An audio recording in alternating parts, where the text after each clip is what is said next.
Cette horloge est vraiment magnifique, a dit l'ami de Laurent, s'arrêtant dans le couloir. Bien sûr, tu es un collectionneur, a répondu Laurent. Il a tendu le verre à son ami. Où l'as-tu trouvée? C'était celle de mon père. Lui aussi collectionnait les horloges. Il les achetait aux enchères, même si elles étaient vieilles, cassées et sales. Ensuite, il les réparait et les rendait belles. Celle-ci était sa préférée. Mais je pensais que ton père ne t'avait rien laissé dans son testament. Ce n'est pas tout à fait vrai. Quand il est mort, mes frères et moi avons rencontré son avocate.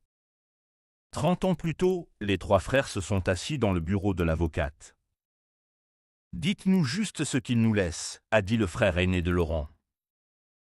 L'avocate a retourné le document et a lu à voix haute « Ma maison et tous mes biens seront vendus aux enchères. L'argent sera donné à mes fils. » Hourra, s'est exclamé le frère cadet de Laurent. Qui devront décider à quelle association caritative le donner. Une association? Je propose qu'on le donne à la recherche médicale, a dit Laurent. La maladie de papa était... Peu importe, a dit le frère aîné. Décide pour nous. L'avocate a tout sauté. Il y a autre chose, a-t-elle dit. Elle a repris la lecture. Avant les enchères, chaque fils peut choisir un objet à conserver pour des raisons sentimentales.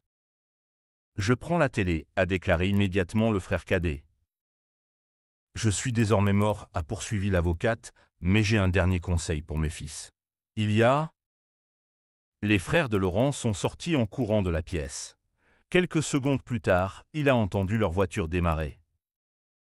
Il n'y a rien de plus précieux que de bons souvenirs, a conclu l'avocate, levant les sourcils.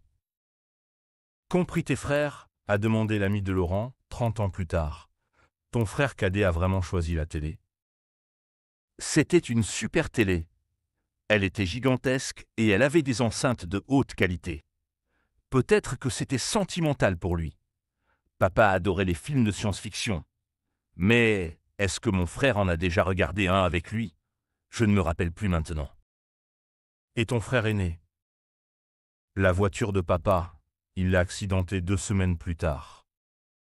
Et toi, tu as choisi cette horloge.